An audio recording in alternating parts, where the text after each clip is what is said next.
students, welcome again our free tutorial YouTube channel. This is Nisha Pamar. हम लोग यहाँ पे अकाउंटेंसी के बारे में स्टडी कर रहे हैं। अकाउंटिंग का हमने लास्ट वीडियो में अकाउंटिंग प्रोसेस स्टार्ट किया था और प्रोसेस में सबसे फर्स्ट स्टेप जो हमारा होता है वो होता है वाउचर मेंटेन करना। कि सबसे पहले हमारे जो भी ट्रांजैक्शंस जो भी एक्टिविटीज़ होती हैं हम उनके बेसिस पे अपने वाउचर्स मेंटेन करते हैं, जिसमें कि आपका cash memo, debit note, credit note, उसके बाद फिर non cash voucher, cash voucher, हमने वो सब मेंटेन करने सीखे थे।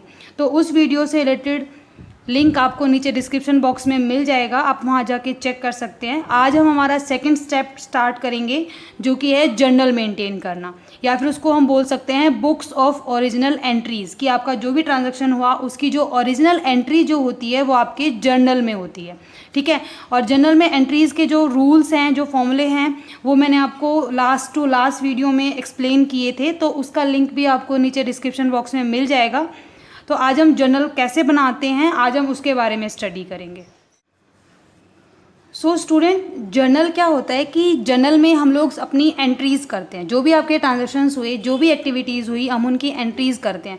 तो जर्नल का फॉर्मेट या फिर जर्नल में एंट्री कैसे करनी है वो करने से पहले हम ये सीख लेते हैं कि एंट्रीज़ कैसे करनी है, ठीक है। तो जस्ट सपोज आपका ये आपको ट्रांजैक्शन दिया हुआ है, जैसे कि स्टार्टेड बिजनेस विद कैश ₹50,000, कि आपने बिजनेस स्टार्ट किया 50,000 रुपीज़ से, ठीक है। तो मैंने आपको दो अप्रोचेज़ बताई हैं, एक मॉडर्न अप्रोच है आपकी, एक आपकी ट्रेडिशनल अप्रोच है।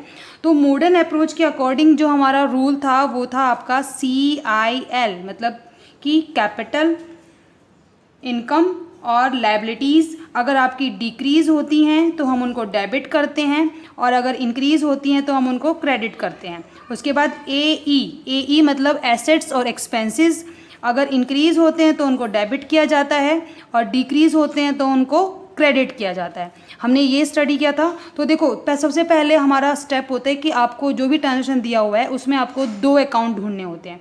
तो बिजनेस आप स्टार्ट कर रहे हो कैश के साथ, तो एक अकाउंट तो आपका इसमें कौन सा हो गया, कैश अकाउंट हो गया। और दूसरा, जब बिजनेस स्टार्ट किया तो आपके बिजनेस में क्या आई, कैपिटल आई, तो दूसरा अकाउंट हमारा यहाँ पे क्या हो गया, कैपिटल अकाउंट हो गया, ठीक है। अब कैश अकाउंट किसके अंदर इंक्लूड होगा, एसेट्स में इंक्लूड होगा, और कैपिटल अकाउंट वो कैपिटल में ही इंक्लूड होगा। तो कैपिटल अगर डिक्रीज होती है तो उसको डेबिट किया जाता है, इंक्रीज होती है तो क्रेडिट किया जाता है। यहाँ पे कैपिटल आपके बिजनेस में आई है, मतलब क्या हो रहा है, कैपिटल आपकी इंक्रीज हो रही है, तो कैपिटल को हम क्या करेंगे, क्रेडिट। एसेट्स अगर इंक्रीज होती है तो उसको डेबिट किया जाता है। कैश आपके बिजनेस में आया, कैश आने से आपकी एसेट इंक्रीज हुई, तो हम एंट्री क्या कर देंगे, यहाँ पे जो एंट्री आपकी होगी वो हो जाएगी कैश, और अकाउंट को हम लोग यहाँ पे AC करके लिखते हैं, ठीक है। कैश अकाउंट डेबिट, डेबिट को DR करके लिखा जाएगा। और कभी भी जो क्रेडिट वाला आइटम है वो जस्ट इसके नीचे नहीं लिखना है, थोड़ा सा डिफरेंस, थोड़ा सा गैप छोड़ के आप लिखोगे, ठीक है। और क्रेडिट में आप 2 लगाओगे। 2 कौन सा अकाउंट क्रेडिट करना है, कैपिटल अकाउंट, ठीक है। अमाउंट आपका डेबिट में भी 50,000 आ जाएगा और क्रेडिट में भी आपका 50,000 रुपीज़ आ जाएगा, ठीक है। तो ये तो हमारी हो गई मॉडर्न अप्रोच के अकॉर्डिंग। अब ट्रेडिशनल अप्रोच में आपको सबसे पहले हमने दो अकाउंट ही हमें ढूंढने होते हैं, वो हम ऑलरेडी ढूंढ चुके हैं, कैश अकाउंट और कैपिटल अकाउंट। उसके बाद हमें ये देखना होता है कि ये कौन सी वाली कैटेगरी में आएंगे। 3 तरह के हमारे अकाउंट थे, personal account, real account and nominal account. तो कैश अकाउंट आपका पर्सनल में नहीं आएगा, नॉमिनल में सिर्फ आपको एक्सपेंसेस और इनकम लेनी है तो ये उसमें भी नहीं जाएगा। तो कैश आपका किस में आया, रियल अकाउंट में गया। ऐसे ही कैपिटल अकाउंट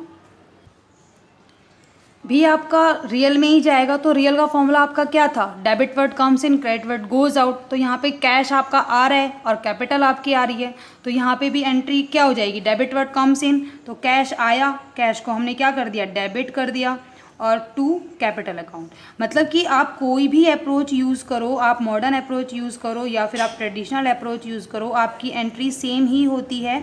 आपको जो बेटर लगे, आपको अगर ये इस तरीके से सॉल्व करना इजी लगता है तो आप ये कर सकते हो।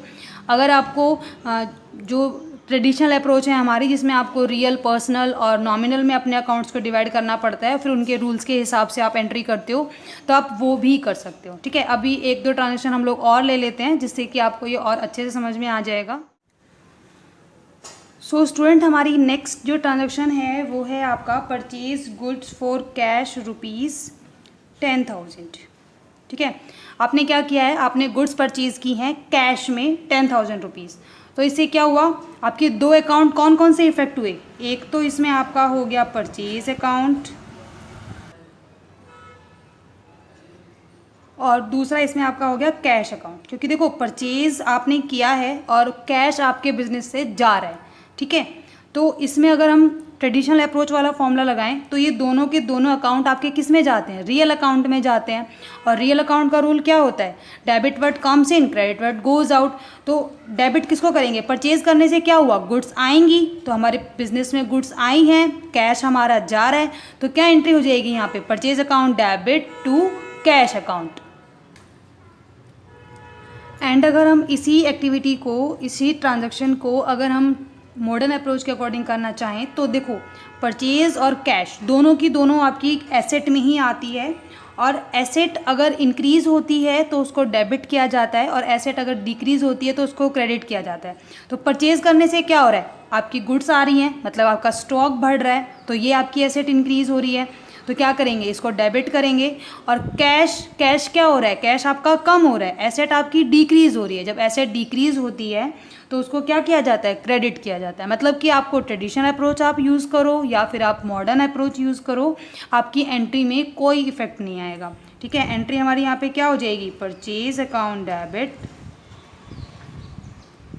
To cash account. ठीक है, और अमाउंट यहाँ पे आपका आ जाएगा ₹10,000 एंड ₹10,000। अब इसी ट्रांजैक्शन में देखो, ये तो आपका कैश में परचेज़ किया हुआ है। इसी ट्रांजैक्शन में अगर आपका बोल दे कि उसने क्रेडिट में परचेज़ किया, क्रेडिट का मतलब कि उधार में परचेज़ किया और किसी भी तरीके का कैश नहीं दिया गया, तो परचेज़ अकाउंट तो आएगा ही आएगा। क्रेडिट किया तो क्रेडिट में या तो आपके क्रेडिटर आप डालोगे कैश की जगह, या तो आपका क्रेडिटर आ जाएगा, या फिर आपको क्वेश्चन में मेंशन कर देगा किसी का भी नाम। जैसे सपोज क्रेडिट में परचेज़ किया है फ्रॉम राम से। ठीक है, आपने राम से परचेज़ किया फ्रॉम, ठीक है, तो राम से आपने परचेज़ किया तो आप यहाँ पे क्या एंट्री कर दोगे, परचेज अकाउंट डेबिट। अब देखो राम कौन है, राम आपका पर्सनल है। ठीक है, पर्सनल अकाउंट में आएगा, तो पर्सनल अकाउंट में क्या होता है, debit the receiver credit the giver. तो राम कौन है, राम हमें यहाँ पे दे रहा है। ठीक है, तो दे रहा है तो हम उसको क्या करेंगे, क्रेडिट करेंगे। ऐसे ही अगर आप इसको मॉडर्न अप्रोच के अकॉर्डिंग देखते हो तो राम क्या हो जाएगा, हमारा क्रेडिटर हो जाएगा। क्रेडिटर हमारे लिए क्या होती है, लायबिलिटी होती है। लायबिलिटी इंक्रीज होती है तो उसको क्या किया जाता है, क्रेडिट किया जाता है। तो आपकी एंट्री यहाँ पे क्या हो जाएगी, परचेज अकाउंट डेबिट, और कैश की जगह हम लोग यहाँ डाल देंगे टू राम। ठीक है, और किसी भी नाम के आगे या आप डायरेक्ट अकाउंट नहीं लगाओगे, या तो एपोस्ट्रोफी एस लगा के अकाउंट लगाओगे, या सिर्फ उसको नाम लिख के छोड़ सकते हो। अमाउंट आपका आ जाएगा सेम। ठीक है, और देखो एक चीज़ का और हमें ध्यान रखना होता है, क्वेश्चन में जो ट्रांजेक्शन आपको दिया जाएगा थोड़ा घुमा फिरा के आपको दिया जाता है। देखो एक आपका दिया हुआ है जैसे कि परचेज गुड्स फॉर कैश, मतलब साफ सीधा पता चल रहा है कि हमने कैश में परचेज किया। एक आपको बोल दे purchase goods from Ram for cash, कि आपने राम से कैश में खरीदा, तो भी आप उसको कैश ट्रांजैक्शन ही मानोगे, आप उसमें राम को क्रेडिट नहीं करोगे।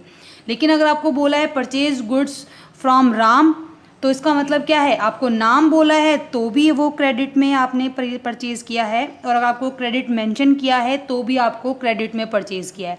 तो आपको थोड़ा जब ट्रांजैक्शंस को आप पढ़ रहे हो तो थोड़ा सा आपको ध्यान से देखना पड़ेगा कि एक्चुअली में जो सामने वाला है वो आपसे कहना क्या चाह रहा है और क्या एंट्री करवाना चाह रहा है। कैश में है, क्रेडिट में है, और अगर पर्सन का नाम भी दिया हुआ है, कैश भी दिया हुआ है, तो आप उसको कैश ही मान के चलोगे। ठीक है, इसके बाद नेक्स्ट जो हमारा ट्रांजेक्शन है वो है सोल्ड गुड्स ₹30,000। तो देखो यहाँ पे आपको कैश क्रेडिट कुछ भी नहीं बोला गया, सिर्फ आपको बोला गया है कि आपने सेल की है गुड्स की ₹30,000 में, तो आप इसको कैश ट्रांजेक्शन ही मानोगे। ठीक है, और सेल करते टाइम आपका क्या हुआ है, आपका सामान जा रहा है। ठीक है, आपकी जो एसेट है वो डिक्रीज़ हो रही है, तो आप उसको क्या करोगे, क्रेडिट करोगे। और अगर आप इसको रियल अकाउंट की तरफ फॉलो करना चाहते हो तो debit word comes in credit word goes out. Cash आपका आया और सेल करने से आपकी गुड्स चली गई, तो कैश को डेबिट करेंगे और सेल को क्या कर देंगे, क्रेडिट कर देंगे। ठीक है, तो यहाँ पे जो हमारी एंट्री होगी वो हो जाएगी cash account debit to sales account, ठीक है। अमाउंट आपका आ जाएगा 30,000 एंड 30,000। इस तरीके से हमारी एंट्रीज होती हैं, और जैसे जैसे हम लोग जर्नल बनाएंगे वैसे वैसे मैं आपको सारी एंट्रीज साथ के साथ बताती रहूँगी। एंड ये हमारे जर्नल का फॉर्मेट होता है। आप यहाँ पे इस तरह से कॉलम बनाओगे। सबसे पहले आपका डेट का कॉलम होगा। अगर आपको क्वेश्चन में डेट मेंशन है तो आप डेट डालो। अगर आपको सीरियल नंबर 1 2 3 4 इस तरह से दिया हुआ है तो आप वो सीरियल नंबर यहाँ पे डाल सकते हो, ठीक है। पर्टिकुलर में हम अपनी एंट्रीज करेंगे, जो भी मैंने आपको purchase debit to cash, cash debit to sales, cash account debit to capital account, जो ये एंट्रीज बताई थी वो हम यहाँ पे करते हैं। उसके बाद LF का मतलब होता है लेजर फोलियो, कि देखो जो हमारा प्रोसेस है वो क्या था, सबसे पहले वाउचर बनाना, फिर जर्नल बनाना, जर्नल से हम लोग लेजर बनाते हैं। तो जर्नल की ये वाली एंट्री आपके लेजर में किस पेज नंबर पे है तो वो पेज नंबर आपको यहाँ पे मेंशन करना होता है। उसके बाद डेबिट वाला अमाउंट आप डेबिट के कॉलम में डालोगे, क्रेडिट वाला अमाउंट आप क्रेडिट के कॉलम में डालोगे, ठीक है। तो मैं आपको एंट्री करके बता देती हूँ। देखो सबसे फर्स्ट जैसे हमने जो एंट्री की थी cash account debit to capital account, ठीक है। तो हम एंट्री कैसे करेंगे, यहाँ पे cash account debit to capital account, ठीक है। अमाउंट डेबिट वाला डेबिट कॉलम में, क्रेडिट वाला क्रेडिट कॉलम में। और एक चीज़ हमें यहाँ पे नरेशन भी लिखनी होती है। नरेशन का मतलब होता है कि आपको जो भी आपका ट्रांजैक्शन है उसकी शॉर्ट फॉर्म आपको साथ में लिखनी पड़ेगी। तो यहाँ पे हम लिख सकते हैं, यहाँ उसको आपको बीइंग और फॉर आप जो चाहे वो लगा सकते हो, या तो आप बीइंग लगाओ या फॉर लगाओ कि ये एंट्री किस पर्पज़ के लिए की जा रही है, ठीक है। बीइंग और फॉर, और हम लिख देंगे यहाँ पे किसकी एंट्री थी, ये बिजनेस स्टार्ट किया था हमने, तो हम लिख देंगे स्टार्टेड बिजनेस विद कैश, ठीक है। ये हमारा हो गया। इसके बाद हर एंट्री के बाद आपको नीचे एक लाइन ड्रॉ करनी होती है कि हमारी एंट्री यहाँ पे क्लोज हो चुकी है। उसके बाद हम लोग अपनी सेकेंड एंट्री स्टार्ट करेंगे, ठीक है। तो ये आपका फॉर्मेट होता है जर्नल का। एंट्रीज़ कैसे करते हैं वो भी मैंने आपको एक्सप्लेन किया। तो अगर आपको आज के अभी तक के किसी भी टॉपिक में अगर कोई डाउट है तो आप हमारे कमेंट सेक्शन में कमेंट करके पूछ सकते हैं। नेक्स्ट वीडियो में हम लोग जर्नल के एग्जाम्पल्स लेंगे, हम पूरा क्वेश्चन सॉल्व करेंगे कि कैसे उन सारे ट्रांजैक्शन की आप जर्नल एंट्रीज करोगे, ठीक है। Thank you.